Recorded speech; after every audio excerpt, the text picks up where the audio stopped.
제가 무술에 있어서는 기본적인 원리를 제외하고는 창의성을 좀 가지시는 게 좋다라고 말씀을 드렸어요. 지난번에 주먹 말씀을 드렸는데 추가적으로는 더 말씀을 좀 드려볼게요. 안녕하세요. 서울에서 8교권 태육권 쿵푸 우슈 산타를 수련하고 있는 주관장입니다. 오늘도 좋은 하루 되시고요. 제가 지난번에 정권 지르기에 대한 이야기를 하면서 질문들이 있고 저도 이제 답변 드릴 추가 부분이 있어서 어떤 분들은 이 부분으로 타격을 해야 된다라고 말씀을 하시지만 이 부분으로 타격을 하라고 말씀하시는 분도 있다라는 말씀을 좀 드렸었죠. 제가 공법의 창의성을 가지라고 말씀드리는 의미는 어떤 운동에 있어서 방향성이 기본적인 원리를 제외하고는 다양한 각도로 볼 수 있어야 된다는 말씀을 드리는 거예요. 우리의 몸의 움직임은 되게 다양하게 쓰여질 수 있도록 만들어져 있고요. 그래서 권법도 실제로 보면 어떤 계파에서는 권을 이 무술은 이렇게 질러야 된다라고 이야기를 했는데 그 문파에 되게 유명하신 어떤 노사님께서 주먹을 이렇게 지르시는 거예요. 이렇게 지르라고 하는데 이렇게 지르시는 거예요. 되게 유명하신 분이. 그건 말로 어떻게 설명을 하냐는 거죠.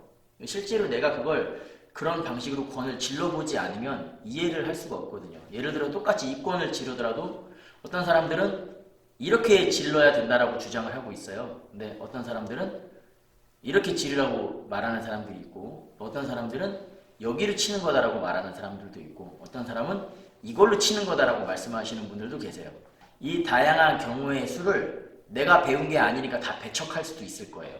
가장 손쉬운 방법이긴 하겠죠. 그러나 내가 훈련하다 보면 조금 더 이상적인 방법을 찾을 수가 있는데 예를 들어서 어떤 사람이 처음에 입문할 때 배웠는데 혹은 2년 3년 수련했는데 어딘가에 정보를 접하면서 방금 말씀드린 이 주먹의 방식을 설명을 들은 거죠. 그랬는데 내 방식이 맞다고 다 배척을 해버린 거예요. 그러고 나서 10년 뒤에 본인이 이렇게 치는 게 맞구나 그러고서 뭔가를 깨달았는데 그때 가서 보니까 10년 전에 그 얘기를 들었던 내용일 수 있다는 거죠. 그러면 본인은 10년이라는 기간을 혼자서 골머리 썩는 거예요. 그냥 그때 당시 정보가 들어왔을 때 이렇게도 해보고 저렇게도 해보고 나서 결론을 얻으면 좋은데 그렇지 못하고 자기의 무술 인생을, 수련 인생을 허비하게 되는 그런 결과를 이렇게 낳게 되는 거죠. 왜 창의적으로 해야 되고 귀를 열어놓고 있어야 되느냐 하면요. 내가 이렇게 하는 것이 당연하고 그게 맞는 거야라고 생각을 딱 하고 있으면 그 외에 다른 정보는 들어올 수가 없어요. 우리 그렇잖아요. 지식이란 세계도 내가 이게 맞다라고 딱 받아들이고 그 외의 것을 다 배척해버리면 아무리 더 좋은 지식이 들어온다고 하더라도 내가 받아들일 수가 없거든요. 그래서 조금 의식의 세계를 탄력적으로 그리고 내 몸의 움직임에 대한 감각을 탄력적으로 훈련시킬 필요가 있다. 제가 그 말씀을 드리는 거고요. 그래서 실제로 방금 말씀드렸던 것처럼 이 권을 치더라도 이렇게 말씀하시는 분이 있고 또 이렇게 말씀하시는 분이 있고 이렇게 말씀하시는 분이 있고 이렇게 말씀하시는 분이 있고 이렇게 말씀하시는 분이 있어요. 다시 말씀 보여드릴게요. 이걸 말씀하시는 분이 있고요. 그 다음에 이걸 말씀하시는 분이 있고요. 그 다음에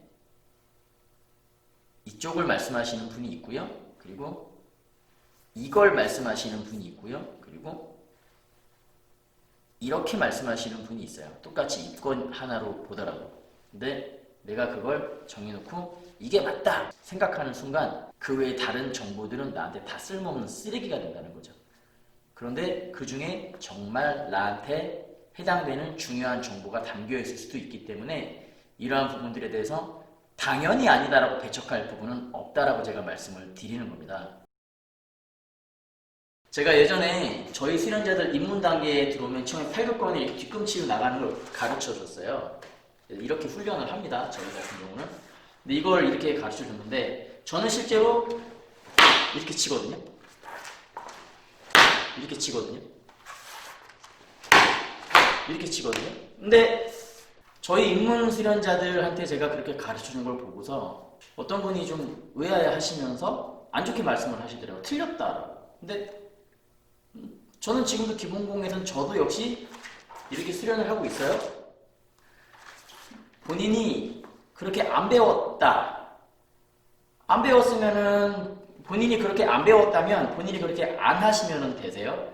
그런데 본인의 시야를 그렇게 하는 게 틀리다라고 생각하는 순간 그 사람들이 왜 그렇게 훈련하는지 이해를 할 수가 없고요. 그리고 그 훈련이 왜 필요할 수도 있는 것인지 생각할 수가 없는 결론이 나는 거예요. 때문에 저는 수련하시는 분들뿐만 아니라 관심이 있어 하시는 분들도, 그리고 무술 동호인 뿐만 아니라 모든 분들이 의식을 조금 더 다각화시키고 조금 더 오픈하시고 생각을 좀 유연하게 하시는 걸 제가 추천을 드려요. 쿵푸라는 무술이 고정된 틀 안에서 형식을 단련하고 이런 무술로 보이지만요, 제가 오래 수련하고 느끼는 건 원리를 이해하는 무술입니다. 그렇기 때문에 제가 쿵푸가 좋은 무술이라고 말씀을 드리는 이유 중에 하나가요, 원리를 배우고 움직임의 원리와 힘의 원리를 배우기 때문에 이 느낌을 배우면 이 느낌 가지고 격투기에도 적용해서 도움이 될 수도 있고요. 그리고 그래플링 쪽에도 도움이 될 수도 있고요.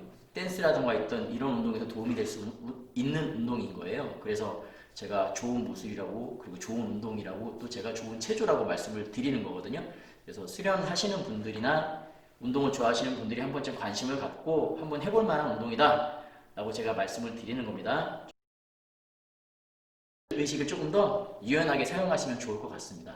오늘은 제가 좀 더 창의성을 갖고 고정관념을 버리고 시야를 좀 넓히고 한번 생각해 보면 무술의 세계를 조금 더 폭넓게 이해할 수 있다는 제가 말씀을 드리기 위해서 이런 말씀을 드렸고요. 오늘은 제가 영상 여기까지 하겠습니다. 지금까지 저는 서울에서 8급권 태국권 쿵푸 우시산타를 수련하고 있는 주관장이었고요. 다음에 또 다시 다른 영상으로 인사드리도록 하겠습니다. 영상 끝까지 시청해 주셔서 감사합니다.